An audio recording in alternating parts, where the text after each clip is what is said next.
নবনীরদনিন্দিত কান্তিধারম রসসাগর নাগর भूपवरं। कृष्णा दंडवत प्रणाम। हम लोग श्रीमद् भागवतम के तीसरे स्कंद में हैं।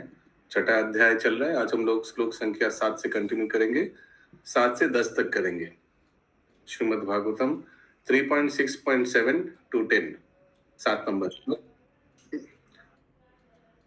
सवै विश्वसृजं गर्भो सवै विश्वसृजं गर्भो देवकर्मात्मशक्तिमान् देवकर्मं शक्तिमान् विवभाजात्मनात्मनाम् विवभाजात्मनम् एकधा दशधा त्रिधा एकधा दशधा त्रिधा।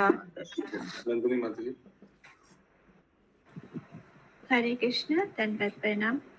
विराट रूप में महत तत्व की समग्र शक्ति ने स्वतः अपने को जीवों की चेतना, जीवन की क्रियाशीलता तथा आत्म पहचान के रूप में विभाजित कर लिया, जो 1, 10 तथा 3 में क्रमशः उप विभाजित हो गए।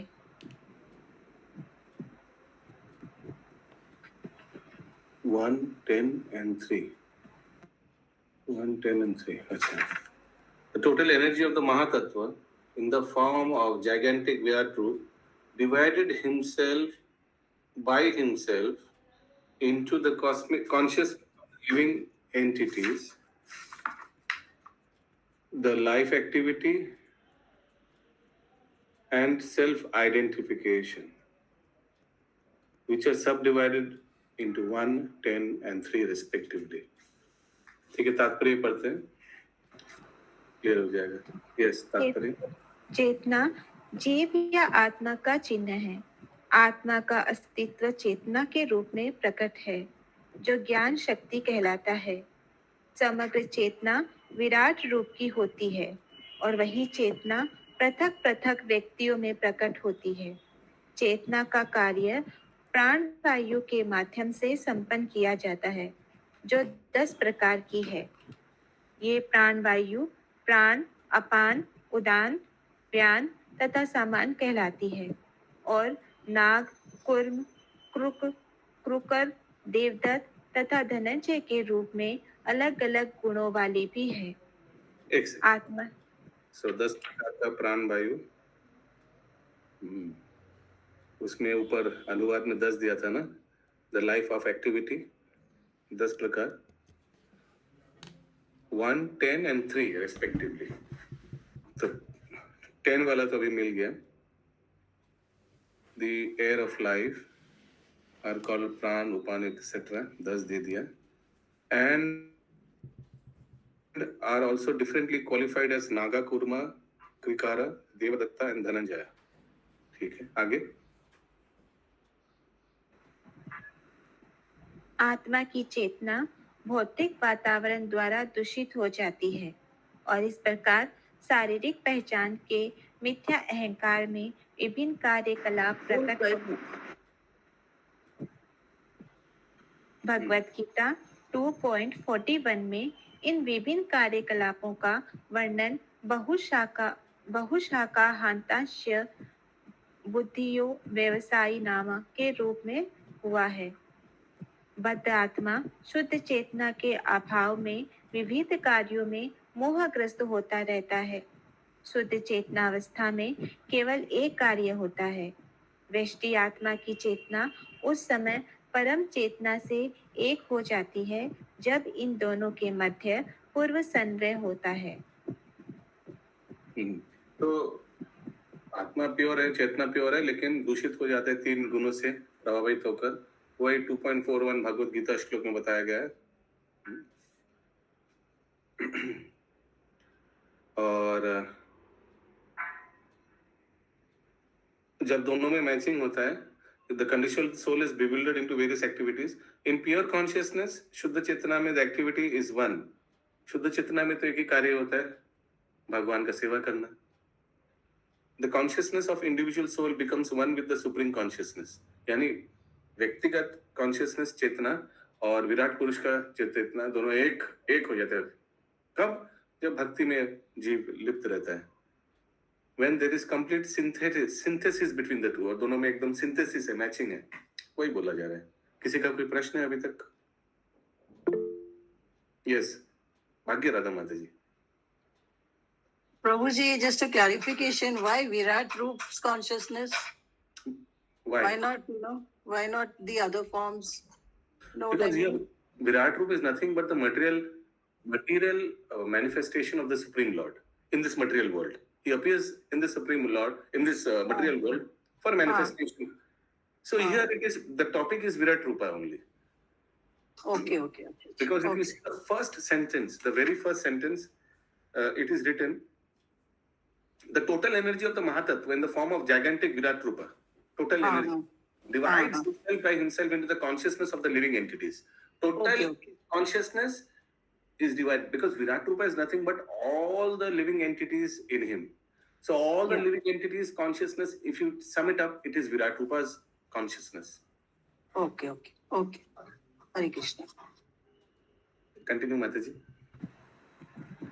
अद्वैतवादी का विश्वास है कि चेतना केवल किसका विश्वास है? अद्वैतवादी। अद्वैतवादी। ओके, इंग्लिश में क्या मोनिस्ट? शून्यवादी लिखा है इंग्लिश में। एनीवेज, यस, पढ़िए। अद्वैतवादी का विश्वास है कि चेतना केवल एक होती है, जबकि सात्वतों अर्थात भक्तों का विश्वास है कि यद्यपि चेतना निसंदेह एक है, किंतु उनमें तालमेल होने से ही वे एक है। हरे कृष्ण, समझ में आया? अद्वैतवादी बोलता है चेतना एक है, जीव का चेतना भगवान का चेतना एक है क्योंकि जीव भगवान है। अद्वैतवादी यही बोलता है। अद्वैतवादी यानी जो द्वैत नहीं सोचता है, there is no duality, no difference between jiva and supreme lord. लेकिन भक्त भी बोलता है चेतना एक है। कब एक है? जब भक्ति के स्तर पे जीव और भगवान का चेतना एक है। देखो, जीव जब शुद्ध भक्ति कर रहा है तो उन दोनों का चेतना एक है, उस स्तर पे चेतना एक है, अदरवाइज दोनों में फर्क है। आगे। व्यष्टि चेतना को परम चेतना के साथ जुड़ जाने की सलाह दी जाती है, जैसा कि भगवत गीता 18.66 में भगवान ने उपदेश दिया है, सर्वधर्मान परित्यज्य मामेकं शरणं व्रज।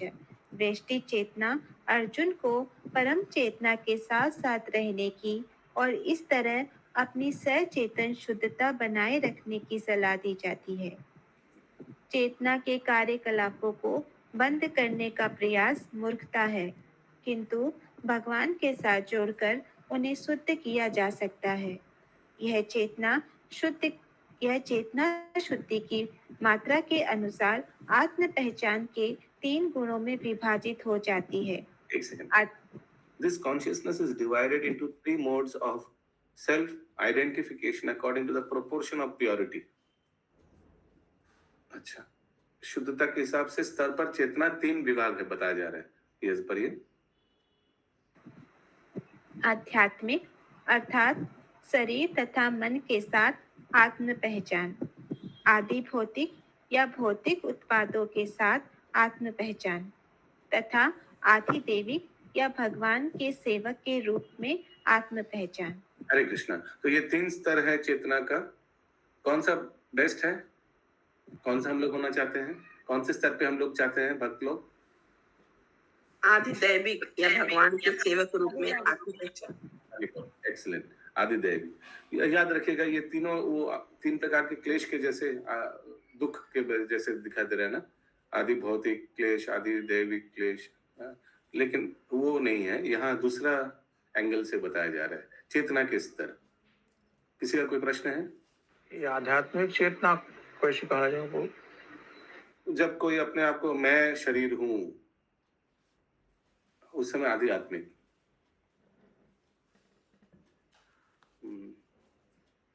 बताया जा रहा है ना, आध्यात्मिक और self identification with the body and mind, है ना, हिंदी में दिया हुआ है ना। जब शरीर से वो याद भौतिक ये मेरा है, ये मेरा है, आमी और मी एंड माइन इंग्लिश में लिखा था, मी आदि आत्मिक, Yes, माइन yes, Prabhu. आदि भौतिक, और आई एम कृष्णास वो आदि दैविक। आगे इन तीनों में आदि दैविक आत्म पहचान भगवान की इच्छा का पालन करते हुए चेतना की शुद्धि की शुरुआत है। हरे कृष्ण।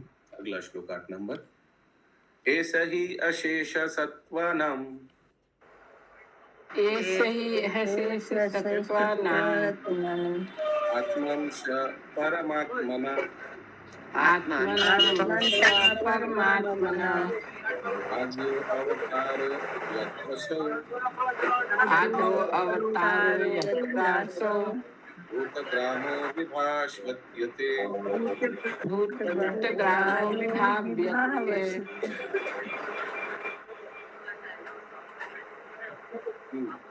म्यूट म्यूट करो माता जी, म्यूट।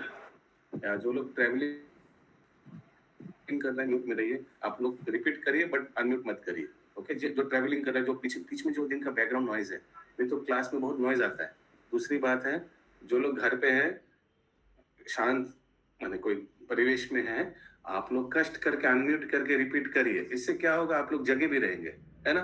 बार बार म्यूट अनम्यूट करने से आप लोग भी जगह रहेंगे। 3-4 तो श्लोक करते हैं, 4-5 बार अनम्यूट करने में कोई दिक्कत तो नहीं है, तो हाथ का एक्सरसाइज भी हो जाएगा और आप जगह भी रहेंगे, नहीं तो नींद आ जाएगा। दोपहर को भोजन करने के बाद ये समय नींद के लिए बहुत सुलभ है। यस शशि माता जी,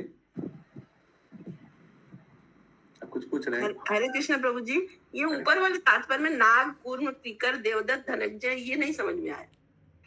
वो लिखा है देयर डिफरेंटली क्वालिफाइड, और एक भी क्लासिफिकेशन है 10 प्रकार के वायु, हाँ प्राण वायु, वायु का क्वालिफिकेशन है। हाँ, the air of life are called prana and are also differently qualified। और दूसरे प्रकार में भी क्लासिफिकेशन है, नाग, कूर्म, शर, देवदत्ता, धनंजय, ये लिखा है। हिंदी में क्या लिखा है वो सेंटेंस पढ़िए एक बार। नाग, कूर्म, पढ़िए। ये पहले लिखा वो प्राण वायु है। प्राण वायु है, प्राण, अपान, उदान, व्यान तथा समान कहलाती है। और नाग, कूर्म, क्रीकर, देवदत्त तथा धनंजय के रूप में अलग अलग गुणों वाली भी है। They are also differently qualified, हाँ ये लिखा है। तो ये वायु लोग भी ये सब के गुण वाली है। Yes। यस, ठीक है, ओके, थैंक यू। भगवान का विश्व रूप प्रथम अवतार तथा परमात्मा का स्व अंश होता है। वे सॉरी एक सेकंड, ये 10 प्रकार का जीवन का जो life of activity, the activity of consciousness is performed through air of life, which is of 10 division. The air of life are called prana, apana, udana, vyana and samana, 5 हो गया, and are also differently qualified as naga, kurma, shara, devadatta and dhananjay, 5, total 10 हो गया। हाँ yes, फिर से पढ़ी नंदिनी माता जी। হরে কৃষ্ণ প্রভু। हरे कृष्ण। প্রভু এই যে পরেরটা লেখা আছে, ভিন্ন প্রকারে তারা নাগ, কূর্ম, কুকর, দেবদত্ত, ধনঞ্জয়, এগুলো কি ওই প্রাণবায়ুর আর এক রকমের প্রকার, মানে 5 রকমের আর এক রকমের প্রকার? 5টা দেওয়া আছে, পরে 5টা দেওয়া আছে। আচ্ছা ঠিক আছে প্রভু, হরে কৃষ্ণ। আর অনুবাদে দেখুন 10টা বলেছে না। यस परिमाता जी फिर से। भगवान का विश्व रूप प्रथम अवतार तथा परमात्मा का स्व अंश होता है। वे असंख्य जीवों के आत्मा हैं और उनमें समुचित सृष्टि भूत ग्राम टिकी रहती है, जो इस तरह फलती फूलती है। इंग्लिश में लिखा है, the gigantic universal form of the supreme lord is the first incarnation and plenary portion of the supreme soul, super soul, sorry. He is the self of an unlimited number of living entities, and in him rests the aggregate creation, aggregate, व्यष्टि, aggregate करके सब तो है ना, विश्व रूप में ही है सब। आप देखेंगे विश्व रूप में सब 84 लाख योनि, which thus flourishes। तात्पर्य, भगवान 2 प्रकार से अपना विस्तार करते हैं, आत्म स्वांश द्वारा तथा विभक्त सूक्ष्म अंश द्वारा। आत्म स्व अंश विष्णु तत्व है तथा विभक्त अंश जीव है। चूंकि जीव अत्यंत लघु है, अतएव कभी कभी उन्हें भगवान की तटस्थ शक्ति कहा जाता है, किंतु योगी जन जीवों तथा परमात्मा को एक ही मानते हैं। पर यह विवाद का बहुत नगण्य बिंदु है। कुल मिलाकर प्रत्येक वस्तु भगवान के विराट रूप या विश्व रूप पर ही टिकी रहती है। हरे कृष्ण। इसीलिए योगी लोग एक मानते हैं, उसीलिए कि टिके हुए हैं भगवान में, सो दे आर सेम। उसीलिए बोल it is very controversial.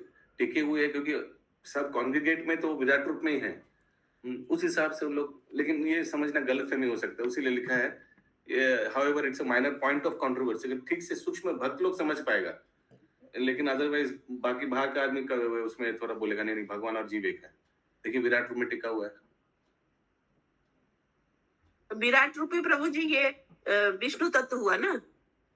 Virat रूप विष्णु तत्व है। यस। हाँ, लेकिन विराट रूप में विराट रूप है क्या? सब इंडिविजुअल कलेक्ट करके विराट रूप है ना?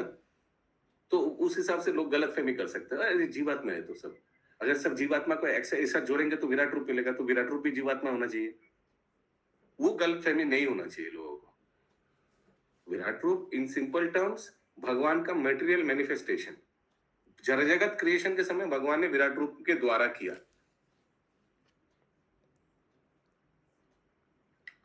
अगला श्लोक 9 नंबर। साध्यात्मा साधि दैवश्च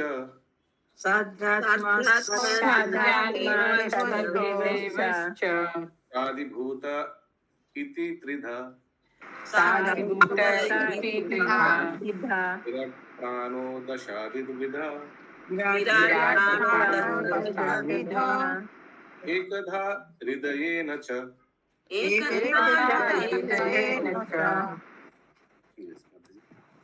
विश्व रूप 3, 10 तथा 1 के द्वारा इस अर्थ में प्रस्तुत होता है कि वे भगवान शरीर तथा मन और इंद्रियां हैं।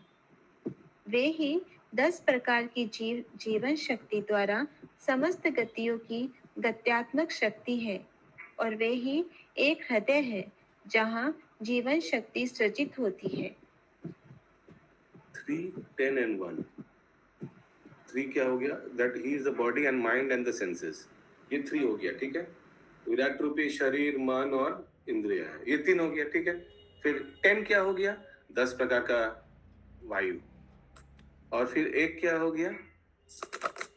ही is the one heart where life energy is generated. Heart एक वही। तो इस प्रकार से विराट रूप 3, 10 और 1। इस माता जी म्यूट। तात्पर्य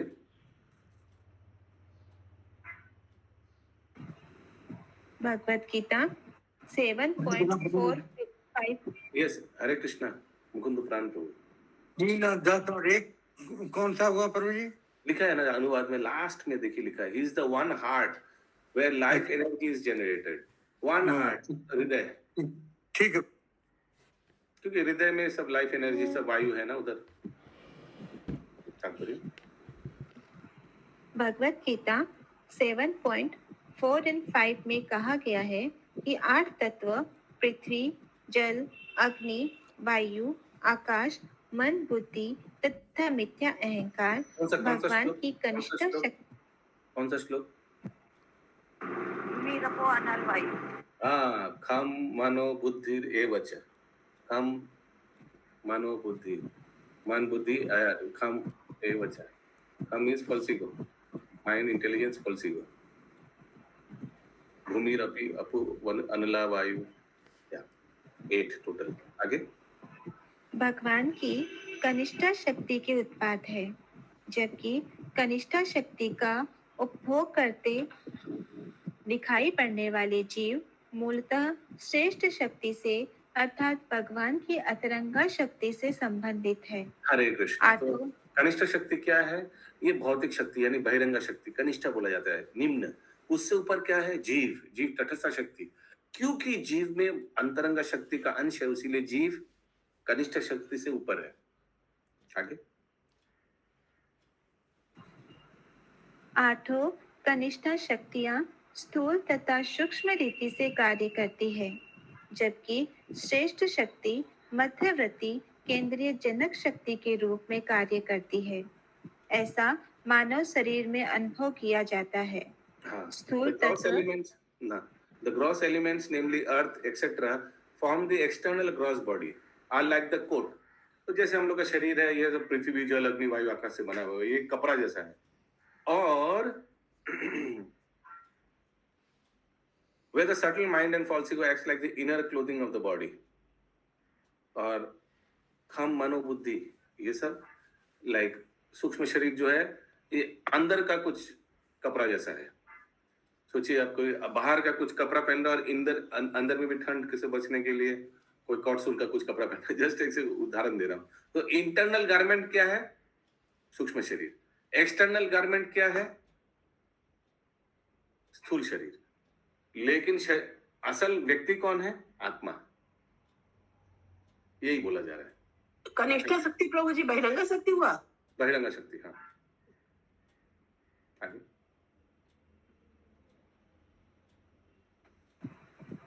হরে কৃষ্ণ स्थूल প্রভু। तत्व হরে কৃষ্ণ প্রভু। প্রভু এখানে যে বলেছে কিন্তু উৎকৃষ্ট শক্তি কেন্দ্রীয় উৎপাদিকা শক্তি রূপে কার্য করে, কি বলতে চাইছে? Superior energy works as a central generating force.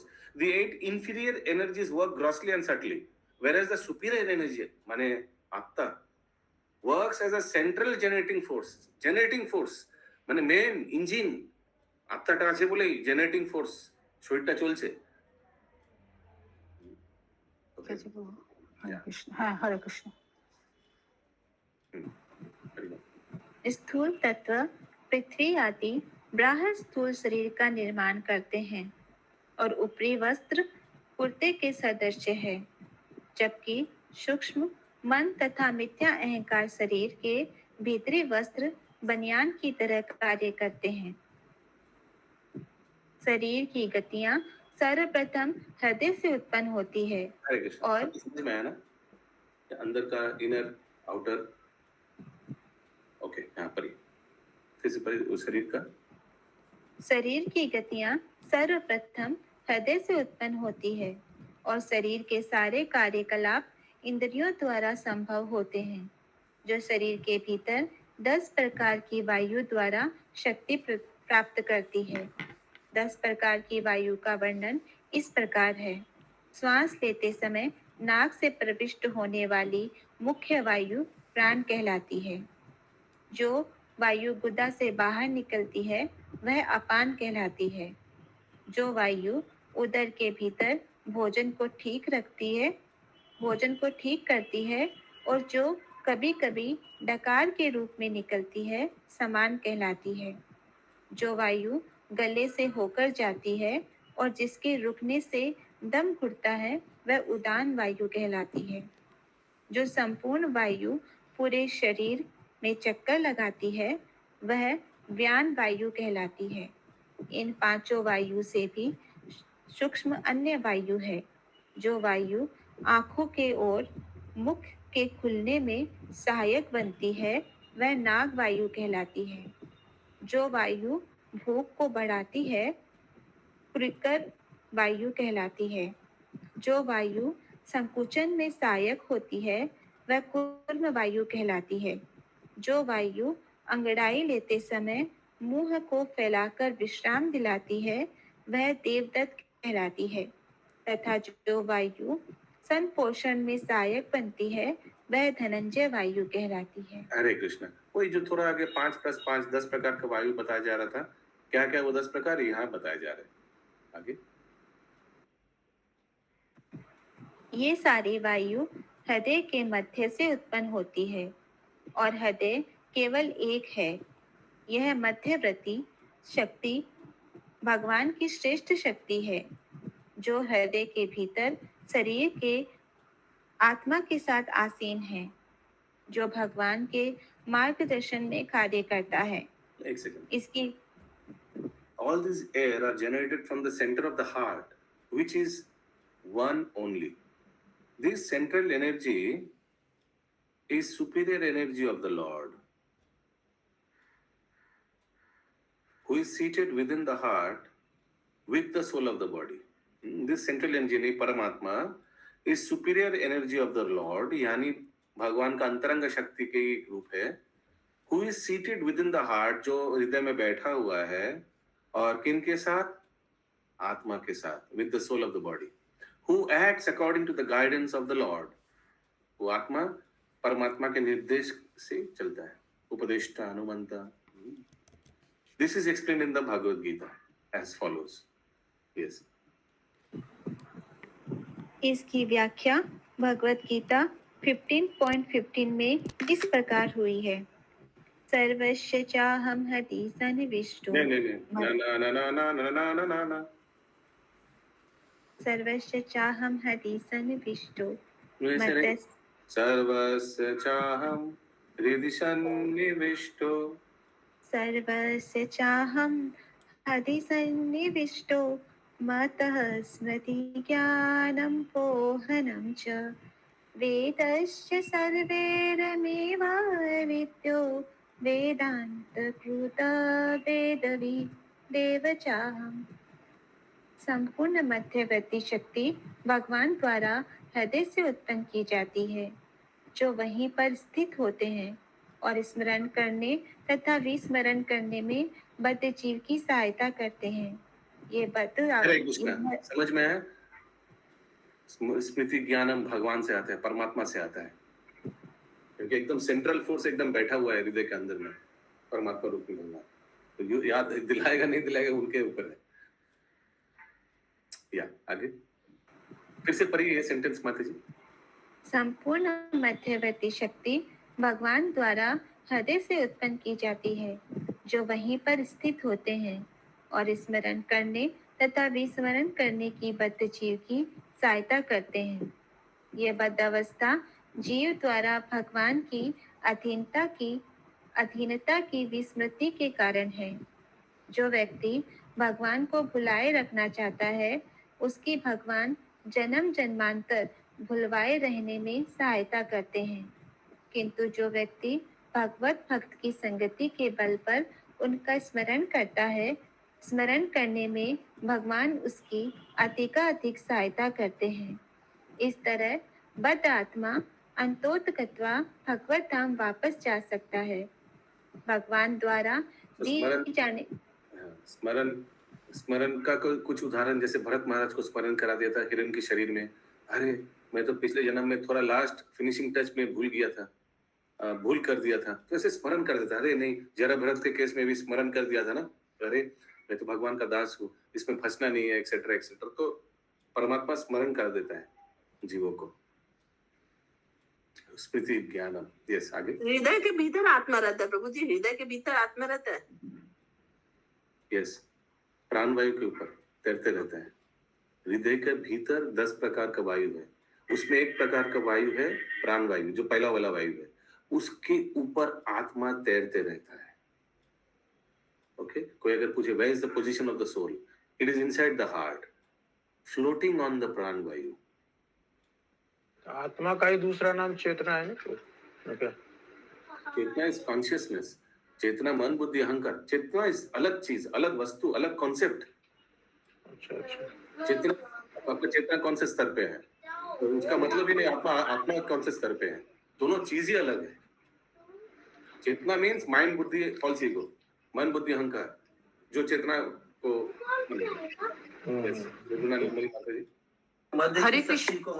हरे कृष्णा प्रभु जी, ये जो मध्यवर्ती शक्ति बार बार वर्ड बोला जा रहा है, ये क्या है बेसिकली? मतलब परमात्मा के लिए बोला जा रहा है या बोला जा रहा है? हाँ, परमात्मा के लिए बोला जा रहा है. Okay, continue. भगवान द्वारा दी जाने वाली इस दिव्य सहायता की विधि का वर्णन भगवत गीता 10.10 में इस प्रकार हुआ है.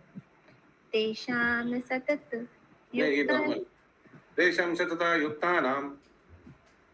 सततं युक्तानां भजतां प्रीतिपूर्वकं ददामि बुद्धियोगं तं येन मामुपयान्ति ते. मन से परे बुद्धि अर्थात भक्ति द्वारा आत्म साक्षात्कार की बुद्धि योग की विधि अकेले ही मनुष्य को विराट सृष्टि में भाव बंधन की बद्ध अवस्था से ऊपर ले जा सकती है। जीव की बद्ध अवस्था उस व्यक्ति जैसी है जो किसी विशाल यांत्रिक व्यवस्था की गहराई में हो। मानसिक चिंतन अनेक जन्मों के चिंतन के बाद की बुद्धि योग के बिंदु तक पहुंच सकते हैं, किंतु बुद्धिमान व्यक्ति जो मन के ऊपर बुद्धि स्तर से प्रारंभ करता है, आत्म साक्षात्कार में तीव्र प्रगति करता है। हरे कृष्णा, देखिए बहुत इंपॉर्टेंट है. The mental speculator can reach up to a point of buddhi yoga after many lifetimes, but the intelligent person who begins from the platform of buddhi, the intelligence above the mind, makes a rapid progress for self realization. तो बहुत जो mental speculator है, बहुत सालों का तपस्या से, बहुत तपस्या करके उस स्थिति तक पहुंच सकता है, लेकिन उसके ऊपर है भक्त वहीं से शुरू करता है. इसीलिए बोला जाता है ना, जो भक्ति में है उसका सर्व शास्त्र का पठन हो गया है, सर्व पवित्र नदी का स्नान हो गया है. मैं एक उदाहरण दे रहा हूँ. मैं उस दिन नारायणी माता जी का क्लास अटेंड कर रहा था, ये समझाने के लिए कि बुद्धि योग और भक्ति योग में क्या अंतर है. हालांकि बुद्धि योग को कभी कभी भक्ति योग से एक सिनोनिम्स यूज किया गया है. तो वो बता रहे थे नारायणी माता जी की उन लोग प्रभुपाद जी के समय में उन लोग को पता चला कि कोई व्यक्ति है जो श्रीमद् भागवतम का कितना श्लोक है, श्रीमद् भागवतम 18,000 श्लोक पूरा कंठस्थ है, पूरा कंठस्थ है. तो उन लोग सब बहुत आतुर हो गए इस व्यक्ति से मिलने के लिए. नारायणी माता जी बता रहे थे, तो सब उन लोग प्रभुपाद डिसाइपल है नारायणी माता जी, तो उस दिन क्लास दे रहा था, तो बताया कि सब उन लोग मिलने के लिए गया. मथुरा में शायद कोई स्थान वो आ रहे थे, तो उन लोग भी मिलने के लिए गया. उनका हस्बैंड बहुत इंटरेस्टेड था ऐसे व्यक्ति से मिलने जिनका 18,000 श्लोक कंठस्थ है. तो उनका गाड़ी आया, तो गाड़ी में उनको इनवाइट के बोला आइए अंदर बैठिए. तो नारायणी माता जी, उनका हस्बैंड बहुत इंटरेस्टेड होता, अंदर गया मिलने के लिए. तो उन्होंने सोचा बीच में पूछेंगे तो कौन सा श्लोक, और फटाफट पूरा कंठस्थ है इनका. लेकिन उन्होंने जब अंदर घुसा तो देखा रेडी हो रहा था, तो पॉकेट से एक सिगरेट का पैकेट निकालकर पहले एक सिगरेट पिया. तो फिर नारायणी माता जी बता, हमको सब समझ में आ गया. फिर पूरा श्रीमद् भागवतम समझ में आ गया क्या है, 18,000 श्लोक कंठस्थ, लेकिन पैकेट से निकाल के एक सिगरेट पहले पिया. तो फिर क्या हो गया. तो ये फर्क है मेंटल स्पेकुलेटर बुद्धि. somebody इतना तपस्या करके 18,000 श्लोक कंठस्थ कर लिया, लेकिन भक्ति का तत्व कैसे पता चलेगा उनसे. जो सिगरेट बाहर निकाल के सिगरेट पहले पी जाए. समझ में आया आप लोगों को. तो one can be a very big learned scholar but still can not be a devotee. भक्त फिर भी नहीं होगा. The devotee is something exclusive. हो सकता है उनको एक भी भगवत गीता का भागवतम का श्लोक कंठस्थ नहीं है, लेकिन भगवान कौन है, भगवान का सेवा कैसे भगवान को प्रसन्न किया जाता है, वो उनको मालूम है, वो तत्व उनको मालूम है. Yes, continue. चूंकि बुद्धि योग में किसी समय भी हास या पीछे जाने का किसी प्रकार से भय नहीं रहता, अतएव आत्म साक्षात्कार के लिए यह विश्वसनीय मार्ग है, जिसकी पुष्टि भगवत गीता द्वारा 2.14 में होती है. Because the buddhi yoga process entails no fear of deterioration or retrogression at any time. It is the guaranteed path to self-realization as confirmed in the Bhagavad Gita. बुद्धि योग का कभी क्षय होगा ही नहीं. कौन सा श्लोक में बताया गया है भगवत गीता का? कुछ नहीं होता है भक्ति का. श्लोक क्या है? नेह विकर्मो न सोऽस्ति वायु न विद्यते स्वल्पम अप्यस्य धर्मस्य त्रायते महतो भयात्. थोड़ा भी व्यक्ति स्वल्पम अप्यस्य, थोड़ा अल्प, थोड़ा भी कुछ भक्ति कर दिया, बड़ा डेंजर से, जन्म मृत्यु जरा व्याधि सब, ये सब बड़ा डरावना डेंजर से व्यक्ति को पार करा देगा. थोड़ा भक्ति कर लिया तो इसमें कुछ रेट्रोगेशन माने वापसी या फॉल डाउन या कुछ पतन कभी नहीं होगा. कोई भी एक बार भक्ति में आया तो आ गया, खाता खुल गया, भगवत धाम जाएगा ही जाएगा. वो व्यक्ति जाएगा ही जाएगा, कभी कुछ क्षय नहीं होगा. वो अभी इस जन्म में 20% किया, अगला जन्म में 20 से कंटिन्यू करेगा. लेकिन इस जन्म में सोचिए किसी का 10 करोड़ बैंक बैलेंस है, मृत्यु के बाद नया जब जन्म लेगा पूरा जीरो, खाता फिर से खुलना पड़ेगा. या कंटिन्यू. मानसिक चिंतक एक ही वृक्ष पर बैठे दो पक्षियों को श्वेता श्वेतर उपनिषद आत्मा तथा परमात्मा के रूप में नहीं समझ पाते। व्यष्टि आत्मा तो वृक्ष का फल खाता है, किंतु दूसरा पक्षी फल न खाकर फल खा रहे पक्षी के कार्यकलापों का अवलोकन करता रहता है। यह साक्षी पक्षी फल खा रहे पक्षी को सकाम कर्म करते रहने में पहुंचाता है।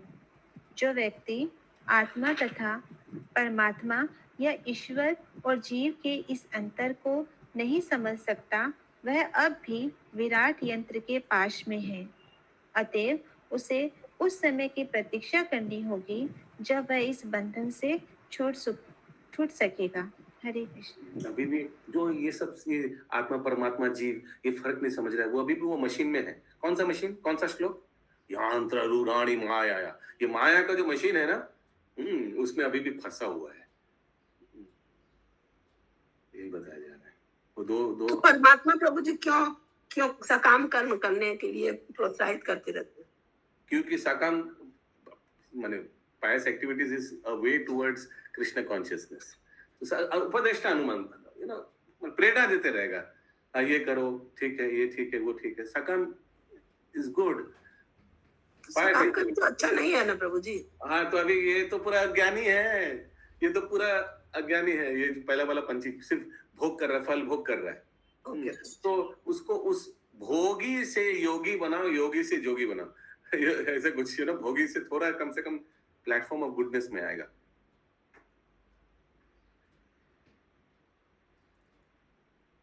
वो जीव को कौन कंट्रोल करता है? प्रभुपाद जी बीच बीच में फंसा देता है। क्यों? सकाम लेते भक्ति लिख सकते थे प्रभुपाद जी। यस प्रभु जी, वही मैं सोच रही हूँ, परमात्मा सीधे भक्ति में पहुंचा दे, ऐसा बुद्धि दे दे। ये समझना पड़ेगा स्टेप बाय स्टेप, क्योंकि बहुत बार आप लोग देखे होंगे जो सतोगुण, भक्ति को सतोगुण में यूज किया गया ना, सतोगुण वर्ड यूज किया गया भक्ति के लिए। सो प्लेटफॉर्म ऑफ गुडनेस, ये समझना पड़ेगा। सतुगुण में आना बहुत बड़ी बात है। सतुगुण में आकर व्यक्ति भक्ति को अपनाने में इजी होता है। उसीलिए वर्णाश्रम is in mode of goodness. A person who is in वर्णाश्रम, जिनका पारिवारिक बैकग्राउंड वर्णाश्रम में, उसको भक्ति में आने बहुत सुविधा करता है। आप लोग भी देखिए ना, आप लोग जो भी है, मैक्सिमम व्यक्ति का जो बैकग्राउंड है, पारिवारिक बैकग्राउंड है, धार्मिक था मैक्सिमम। हालांकि इस भक्ति लाइन में चंडाल भी आ सकता है, इसमें कोई संदेह नहीं है। बहुत हजारों श्लोक है शास्त्र में। लेकिन फिर भी जो व्यक्ति जिनका बैकग्राउंड बचपन से पूजा पाठ धार्मिक रह चुका है, उनका इस भक्ति योग में आना बहुत ज्यादा सुलभ है, इजी है। इट्स मोर क्या अशोक प्रभु बोले जीव को कौन कंट्रोल करता है? बहिरंगा शक्ति ना अंतरंगा? अभी जीव डेफिनेशन है। जीव अगर भौतिक आदमी है, भौतिक डूबा हुआ है, उसको तो बहिरंगा शक्ति कंट्रोल करेगा। लेकिन अगर ये जीव भक्ति में आ गया है, भगवान का भक्त है, टलमल करता है, आता है, हम लोग भी साधक है, थोड़ा बहुत हम लोग भी जप करते हैं, ये करते हैं, लेकिन टलमल करते रहते हैं ना। हम लोग इधर उधर भटकते रहते हैं, कभी भक्ति, कभी माया, कभी कृष्णा, कभी माया, ऐसे करते रहते हैं। तो जब तक कृष्णा करते रहेगा तब तक बहिरंगा, अंतरंगा, और जब तक माया तब तक बहिरंगा। तो हम लोग को भी माया और कृष्णा दोनों ही समान है, दोनों के भी संधि में रहना पड़ता है। अच्छा, बहिरंगा क्या 8 प्रकार की होती है शक्ति? बहिरंगा 8 प्रकार का? क्या 8 प्रकार बताइए? इसका पहले वाला ये बहिरंगा शक्ति का विस्तार 8 प्रकार में है। जैसे हम लोग को मालूम है 5 पंच तत्व और 3 सूक्ष्म, इससे हम लोग का बहिरंगा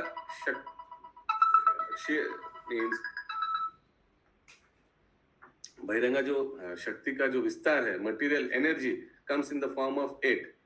वही भूमिरपो अनला वायु खम मनो बुद्धि रेवच। अच्छा, ठीक है। बाहर वाला शरीर, बाहर वाला कपड़ा, अंदर वाला लिखा है ना, इनर गारमेंट भी लिखा था ना। अंदर वाला कपड़ा क्या है? सूक्ष्म शरीर। बाहर वाला कपड़ा क्या है? बाहर कोट वोट पहना हुआ है, स्थूल शरीर। लेकिन दोनों ही भौतिक है, अंदर वाला कपड़ा भी, बाहर वाला कपड़ा भी। यस, हो गया नंदिनी माता जी ये श्लोक। अगला श्लोक 10 नंबर ना, आज का अंतिम श्लोक। स्मरान विश्व सृजं विश्वो स्मरणेषु विज्ञापितम् अधोक्षज विराजन् अतपत् स्वेन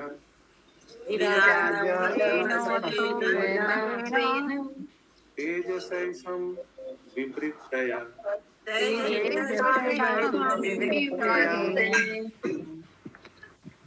परम प्रभु इस विराट जगत की रचना का कार्यभार संभालने वाले समस्त देवताओं के परमात्मा हैं और इस तरह देवताओं द्वारा प्रार्थना किए जाने पर उन्होंने मन में विचार किया और तब उनको समझाने के लिए अपना विराट रूप प्रकट किया। The Supreme Lord is the super soul of all demigods, entrusted with the task of constructing the cosmic manifestation. देवता लोग भगवान को प्रार्थना कर रहा था और फिर अपना अर्जी भी दिया ना।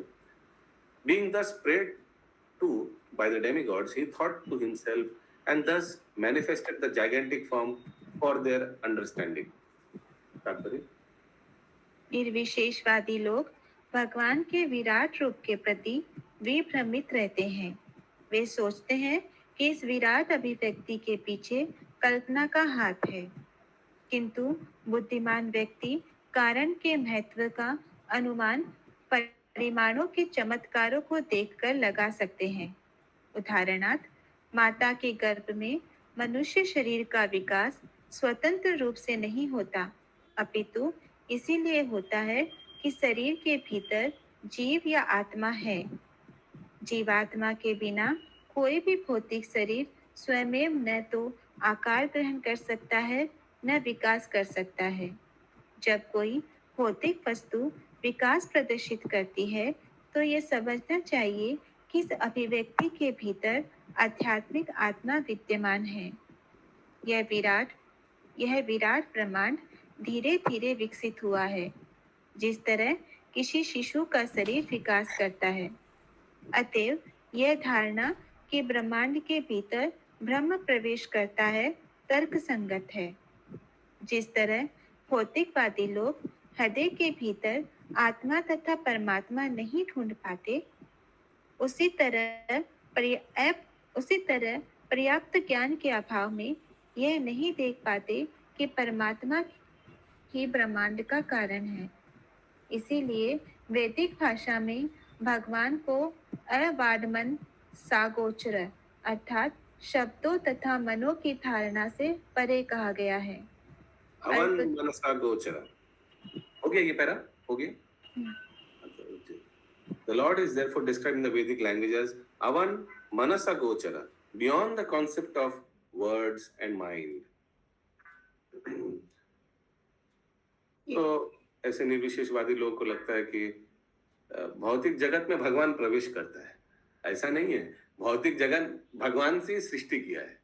ऐसा नहीं कि सब रेडी था भगवान ने प्रवेश किया, ऐसा नहीं है। भगवान ग्रेजुअली डेवलप किया।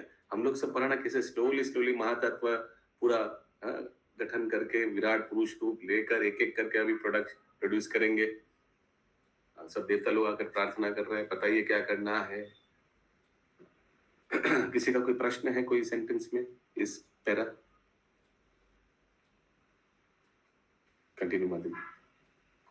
हरे कृष्ण प्रभु। প্রভু এই লাইনটা একটু বুঝিয়ে বলুন। তাই বৈদিক পরিভাষায় ভগবানকে অবাঙ্গন সগোচর বলে বর্ণনা করা হয়েছে, অর্থাৎ তিনি বাক্য ও মনের ধারণার অতীত। হ্যাঁ, তো কোনো বাক্য দিয়ে ওনাকে বোঝা যাবে না, বুঝাও যাবে না। আচ্ছা, ইনডিসক্রাইবেবল বাই ওয়ার্ডস এন্ড মাইন্ড। কেউ মন দিয়ে অনেক চিন্তা করলেও বুঝতে পারবে না, বা কোনো বাক্য দিয়েও ভগবানকে জেনে ফেলবে, এটা কোনো না। তো কিভাবে জানতে পারবে ভগবানকে? ভক্তির দ্বারা। ভক্তির দ্বারা, ভগবানের কৃপার দ্বারা। ভক্তির দ্বারা জানতে পারবে না, ভক্তির দ্বারা জানতে পারবে কারণ ভগবান ভক্তবৎসল, ভগবান বসে চলে আসবে, নিজেকে পুরো রিভিল করে দেবে। একদম ঠিক বলেছেন।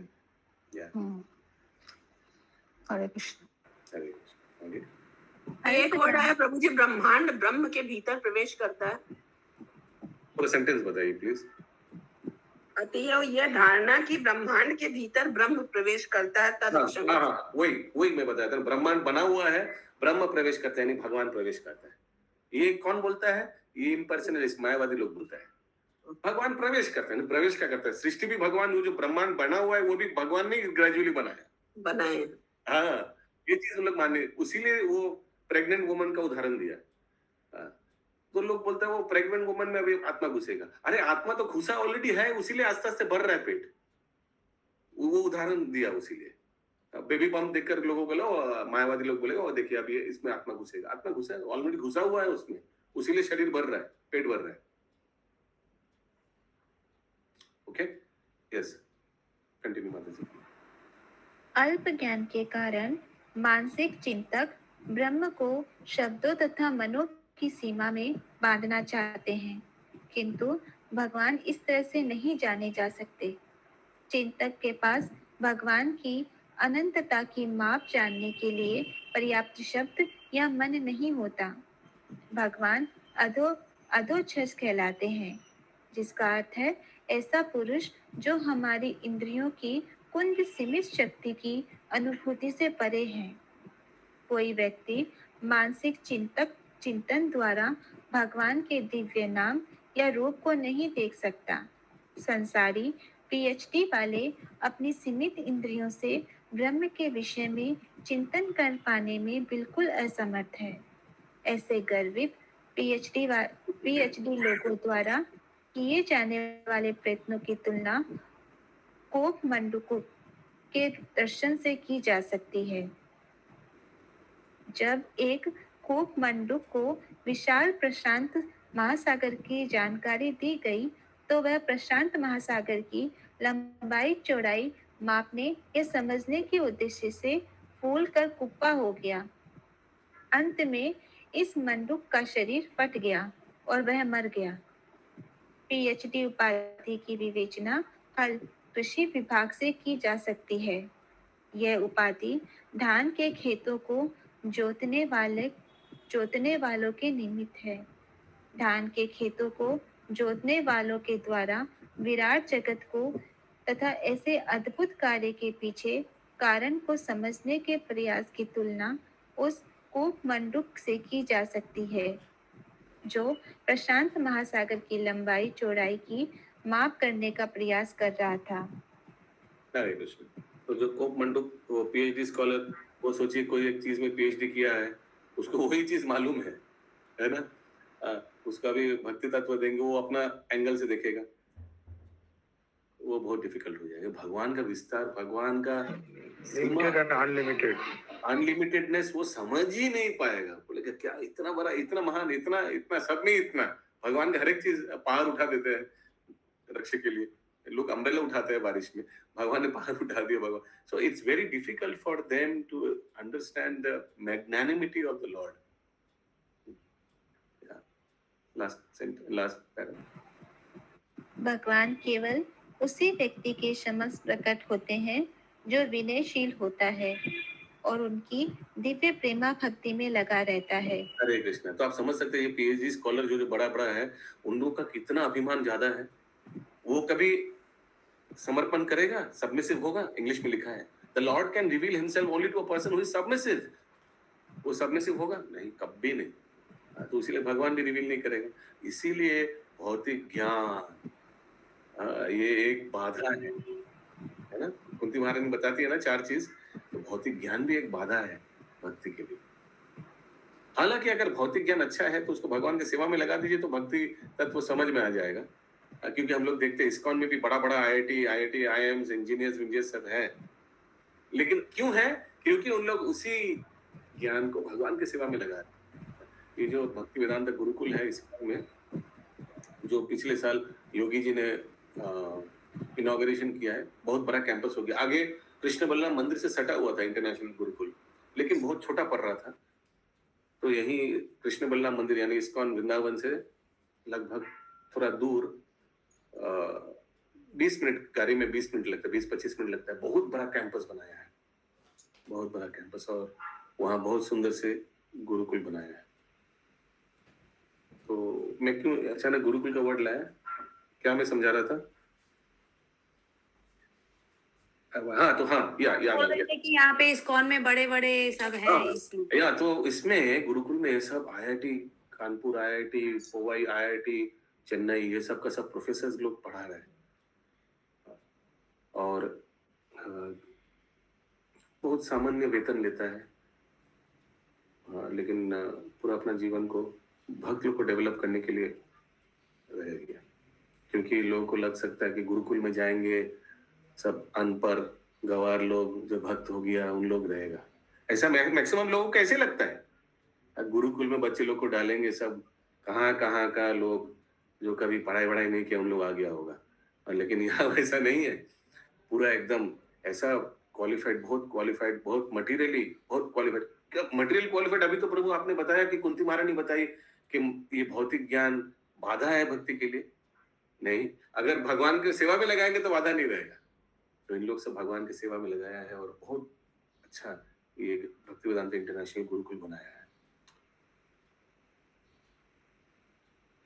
तो ये चारों चीज जो यहाँ पे क्या भौतिक और आध्यात्मिक दोनों शिक्षाएं दी जाती है? यस एकदम एकदम एकदम भौतिक और आध्यात्मिक शिक्षा दिया जाता है। बहुत अच्छा से बनाया। और हमको याद है उस दिन विवेक बिंद्रा जी का वो इंटरव्यू जो कपिल शर्मा शो में आया था ना, तीनों, गौर गोपाल, प्रभु, विवेक बिंद्रा जी और एक कोई आया था। तो विवेक बिंद्रा एक्चुअली इस्कॉन का इनिशिएटेड डिवोटी है। महाराज ने उनको बोला बाद में कि तुम इतना अच्छा बोलते हो, तुम अच्छा भौतिक ये प्रचार करो और उसमें भक्ति में ले आओ सबको। तो अगर आप विवेक बिंद्रा जी को फॉलो करेंगे तो उनका वो barabusiness.com ऐसे कुछ है, बहुत फेमस स्पीकर है। और बड़ा बिजनेस वो उस तरीका से ऐसे घुमाकर लोगों को भक्ति में ला रहा है। जैसे वही और एक बहुत मोटिवेशनल स्पीकर है, और उनका वो बिजनेस भी ऑनलाइन, वो शब्द ब्रह्म प्रभु सिद्धार्थ राजशेखर, आप सुने होंगे, उनका भी ऑनलाइन ऐसे बहुत कुछ चल रहा है। तो they are trying different things. Gaur Gopal Prabhu भौतिक चीज लग रहा है, भौतिक चीज का वीडियो शॉर्ट्स कर रहा है यूट्यूब, लेकिन उस तरीका से लोगों को भक्ति में भी ला रहे हैं। गौर गोपाल प्रभु का जो फॉलोअर्स है, बहुत बड़ा फॉलोअर्स है ना, मिलियंस फॉलोअर्स है। साधारण चीज बताएंगे लेकिन फिर ऐसे करके भक्ति में लाएंगे। जैसे नाक ऐसे करके नहीं पकड़ के ऐसे करके पकड़ना, लोगों को किसी तरह से एना तेना प्रकार है ना कृष्ण मना निवेशित। डायरेक्ट पकड़ने से दबाव महसूस होता है। डायरेक्ट पकड़ने से बोलेगा अरे ये हमको भक्ति में लाएगा, अरे ये हमको अभी। साधु लोग का रेपुटेशन बहुत खराब चल रहा है। आधा तो सब जेल में है, तो वो साधु लोग देखने से लोग उल्टा भागता है। तो इसीलिए भक्ति में फिर भी तो लाना है जीव को। तो इन लोग ऐसे ट्राई कर रहा है। Yes, last para. विश्व के क्या कार्य व्यापार के तत्वों तथा अवयवों का नियंत्रण करने वाले देवताओं ने पथ प्रदर्शन के लिए भगवान से प्रार्थना की। अतः उन्होंने अपना विराट रूप प्रकट किया, जैसा कि उन्होंने अर्जुन के अनुरोध पर किया। हरे कृष्ण।